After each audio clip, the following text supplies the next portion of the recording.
Hey guys, what's going on? I just wanted to thank you guys so much for your support and liking the page and everything, and all your comments and feedback. It's been really great. I really appreciate it. For those of you who don't know, this channel actually began as a podcast that my best friend and I did called Truth or Talk, like the page, and she's actually working with her family with some issues right now, so she's not really engaged, but I've been taking over the page and adding more commentary and video clips and stuff like that. We did about 109 episodes, which was really valuable information, and at the time we did them, we just kind of hopped on Skype and wrote a bunch of people and interviewed them. We didn't really know anything about sound or editing or anything like that. So now that I have a little bit more knowledge of that, I'm working on cleaning those up and re-releasing them so they're more professional. And I think it would be very, very valuable because there's a lot of really good information. We had a lot of really great guests, and I think people are hungry for truth right now, so I'm really excited. What I want to say is, you know, I think a lot of people have come to this page because of politics and all of the things that's going on right now. I had somebody, we post about politics and the state of the status quo right now, but I had somebody come on the page the other day and they were actually a little perturbed because I'd posted something about vaccines. And just to let you know, I don't want anybody to feel baited or like I talk about politics, now I'm going to talk about, now that I got you, I'm going to talk about vaccines. No, we talk about the truth. And believe it or not, vaccines and the corruption in the medical industry is something that also fits into that. So for those of you who do not know, my friends, our journey started with my friend's son, who was vaccine injured.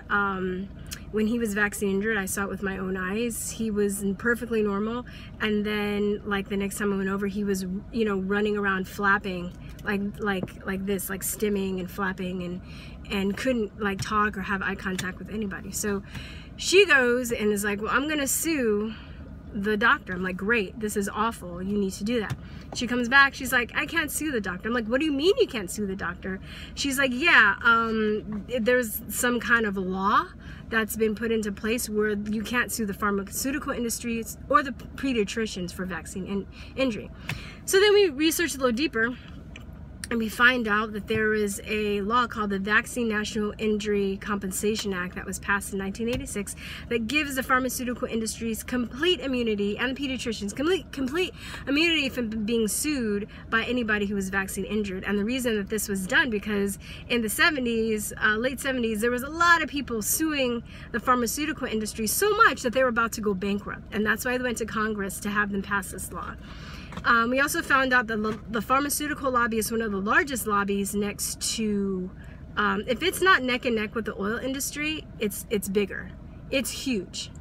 So that's when we get into the politics of it. We also learned that the pharmaceutical industries fund the medical schools, therefore controlling the medical curriculum.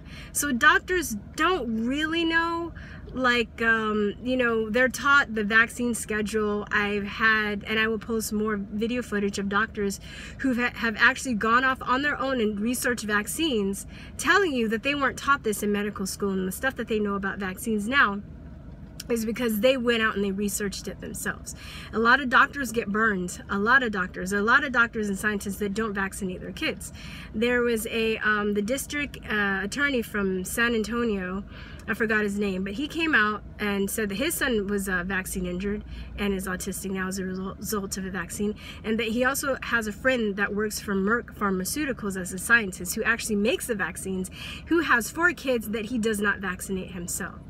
So whether you believe that vaccine saves lives, you can believe that, but you know, so supposedly did penicillin, and everybody can't take penicillin.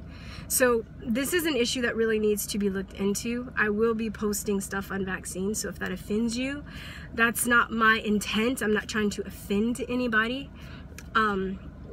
I'm trying to do the decent thing because of the research that we've done, and we talk about it on the show and we post it on our wall. So if you're interested, please check it out. But the research that we've done we know that parents and people in general aren't getting the full story on vaccines.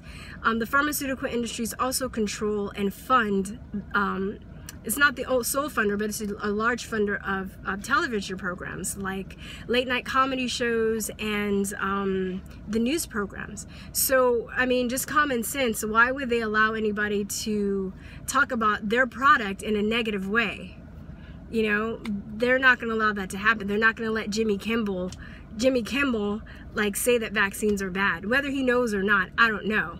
They're not going to let any of the late night talk show hosts, any of the TV shows, any of the dramas, anything. So basically they control all of that. So if you think I'm crazy, if you think I'm a nut, think about this. If you guys are here because you like my videos about the Trump supporting or about the stuff that I posted about Trump and the status quo and all the crazy stuff that's gone on about the election, think about how the media has been able to demonize you and how they've been able to twist things, right? Common sense. If they're able to do that, why can't they do it with vaccines and making parents out to look like they're crazy?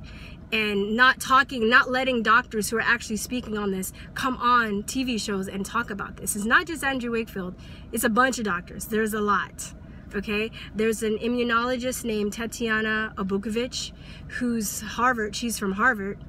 She is questioning the safety and efficacy of vaccines. There is she's a cellular and molecular biologist named Teresa Deisher, I would say his name, Teresa Deisher, who actually discovered heart stem cells, and her next project after that was basically trying to study the long-term effects on vaccines. And for those of you who do not know, for the viral vaccines, they actually don't grow them in a petri dish. They grow them in animal cells. They use aborted fetal tissue cells. So when babies get aborted, they actually use the dead babies and grow the vaccines on the cell. They use chicken embryos, caterpillar eggs, all this stuff that they're using, all these animal and humanoid cells. And they use also baby foreskin. So if your baby is circumcised, and they take the foreskin and they sell those to laboratories and they grow it on. So all these things, not just the aluminum, that's bad too, not just the mercury, that's bad too, but the animal cells that have not been tested for long-term study. So these are so she looked into it and she found that they're actually changing our bodies on a cellular and molecular level.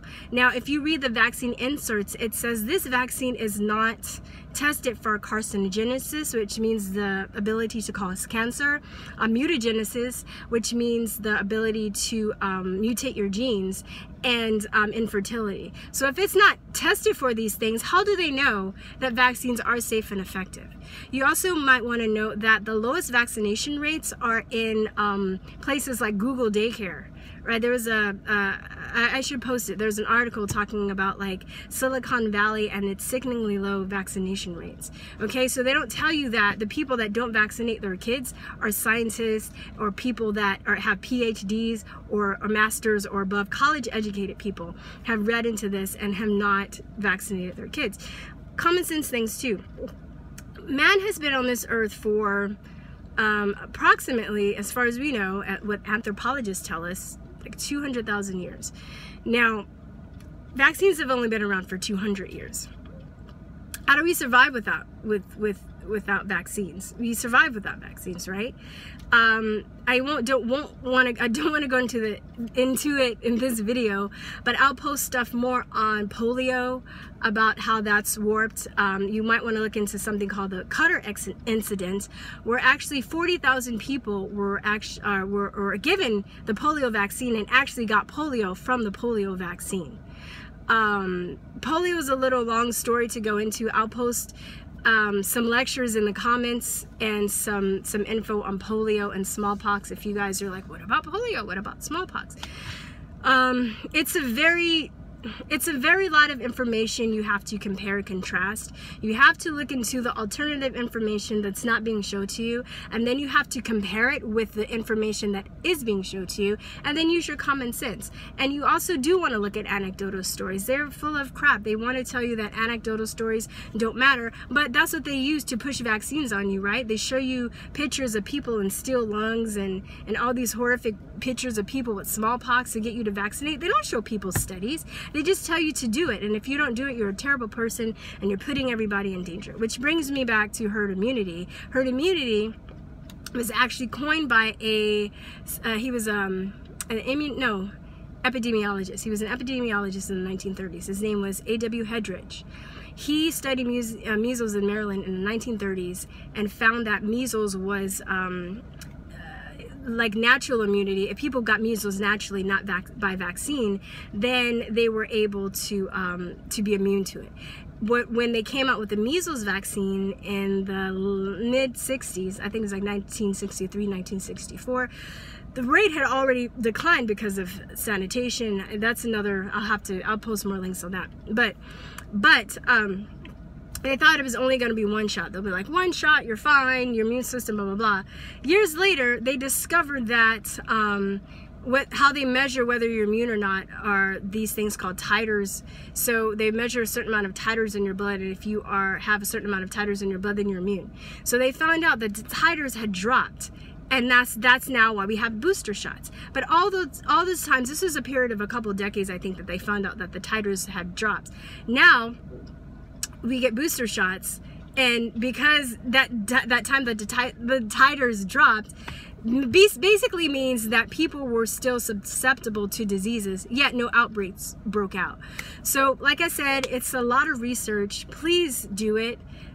If you think I'm crazy, I'm trying to get to the point where I don't fight with people anymore about this. I used to fight and be really snarky, but stuff is getting real in this country, and I really want people to look into the information.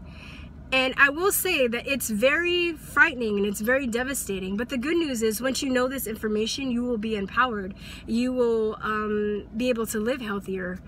And vaccines is something that I am going to talk about on this page, like I said. So if you don't like it, you know, unlike, don't come back, whatever. Or if you don't agree, that's fine. I'm sure that there are other things that we can agree with on this page. You know, you don't have to agree with everything that I say. I get that. But my modus operandi is really just to tell people the truth, what I know, and then you are smart enough to make your own decisions and make up your mind. I have faith that you're able to do that. So anyway, peace, truth, and love, guys. Mwah. Bye-bye.